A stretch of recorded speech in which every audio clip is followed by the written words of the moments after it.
देखिए 3 दिन पहले आए थे। आने वाले समय पे उन्होंने कहा था हमको साथ या पास वाली बैरक में रखा जाए, तो उनको बता दिया गया कि जेल में जो व्यवस्था है उसमें पुरुष और महिला बैरक का आपस में कॉन्टेक्ट ही नहीं होता, बिल्कुल पृथक होती हैं, तो दोनों को पृथक रूप से रखा गया है। स्वास्थ्य परीक्षण के तहत पाया गया कि नशे के आदी हैं, जैसा कि आप लोगों ने भी बताया नशे के आदी हैं, तो डॉक्टर से उनका स्वास्थ्य परीक्षण कराया गया। कारागार में नशा किसी भी तरह से प्राप्त नहीं हो सकता, जो भी विड्रॉल सिम्टम उसकी दवाई दी जा रही है। नशा मुक्ति केंद्र के माध्यम से उनका इलाज किया जा रहा है, काउंसलिंग की जा रही है, योग मेडिटेशन ध्यान में उनको हम लोग लगा रहे हैं। कल जो मुस्कान महिला बंदी है उसने मुझसे मिलने की इच्छा जाहिर की थी, तो मैंने उसको बुलाया, तो उसने कहा कि मेरे घर वाले मुझसे नाराज़ हैं, मुझसे केस मेरा नहीं लड़ेंगे, मेरा केस वो नहीं लड़ेंगे, अतः मुझे एक सरकारी वकील दिलाया जाए। देखिए 3 दिन पहले आए थे। आने वाले समय पे उन्होंने कहा था हमको साथ या पास वाली बैरक में रखा जाए, तो उनको बता दिया गया कि जेल में जो व्यवस्था है उसमें पुरुष और महिला बैरक का आपस में कॉन्टेक्ट ही नहीं होता, बिल्कुल पृथक होती हैं, तो दोनों को पृथक रूप से रखा गया है। नंबर 1। नंबर 2, चूँकि ये जो भी कोई भी बंदी आता है उसको हम स्वास्थ्य परीक्षण कराते हैं।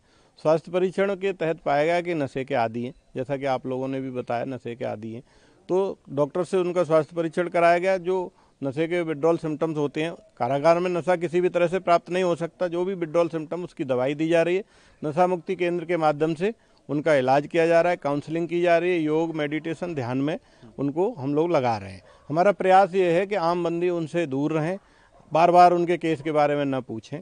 कल जो मुस्कान महिला बंदी है उसने मुझसे मिलने की इच्छा जाहिर की थी, तो मैंने उसको बुलाया, तो उसने कहा कि मेरे घर वाले मुझसे नाराज़ हैं, मुझसे केस मेरा नहीं लड़ेंगे, मेरा केस वो नहीं लड़ेंगे, अतः मुझे एक सरकारी वकील दिलाया जाए।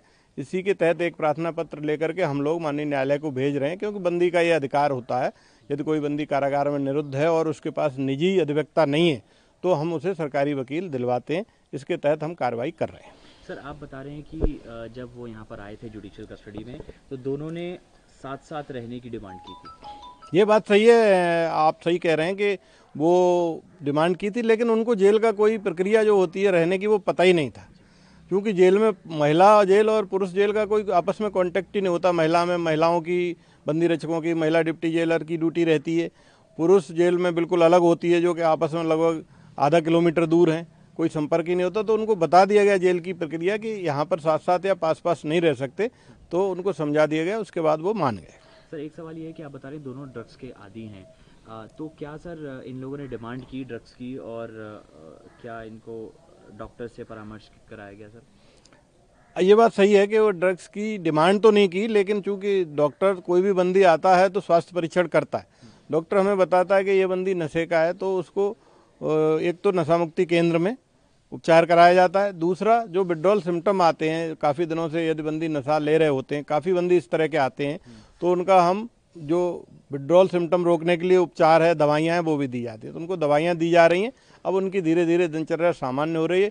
योग ध्यान और मेडिटेशन के माध्यम से जो कारागार का सुधारात्मक रवैया और सुधारात्मक काम है, उसके तहत 10 से 15 दिन में उनकी नशे की आदत छूट जाएगी। दोनों ही सर नशे के आदी हैं? जी, दोनों को दवाइयाँ दी जा रही हैं। सर, इसके अलावा जिस तरह से मुस्कान ने डिमांड की सरकारी वकील की, तो क्या साहिल ने भी कुछ ऐसा बताया, या फिर उसी की फैमिली लड़ेगी केस? नहीं, साहिल से भी पूछा गया था कि आपको सरकारी वकील चाहिए, कि उन्होंने अभी निर्णय नहीं लिया है।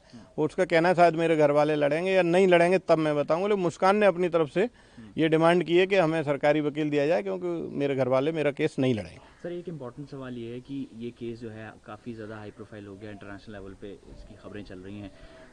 हमने कोर्ट में भी देखा जो भी चीज़ें हुई, तो जेल के अंदर सर इनकी सुरक्षा को लेकर क्या खास कदम आप लोगों की तरफ से उठाए गए? देखिए, सुरक्षा पर बहुत ज़्यादा टिप्पणी तो नहीं की जा सकती, और माननीय न्यायालय में चूंकि प्रकरण है, तो माननीय न्यायालय की प्रक्रिया और हाई प्रोफाइल केस के बारे में भी बहुत ज़्यादा टिप्पणी नहीं की जा सकती।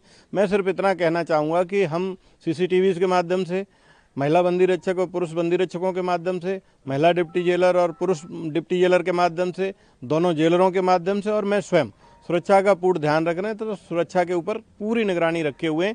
प्रयास ये किया जा रहा है कि आम बंदियों से अभी ये थोड़ा सा अलग रहें, बार बार बंदी इस तरह की बातें न पूछें, और बार बार उनको केस के बारे में और ये सब याद न दिलाएं, ताकि डिप्रेशन और फ्रस्ट्रेशन लेवल कम रहे। क्या अलग अलग सर सेल में रखा गया है, मतलब सिंगल ही है, या फिर इनकी नहीं, अन्य बंदियों के साथ ही रखा गया, लेकिन थोड़ा सा पृथक और बातचीत कम करने के लिए निर्देश दिए गए हैं, ताकि बार बार इसी विषय पर चर्चा ना हो। Thank you so much. Thank you.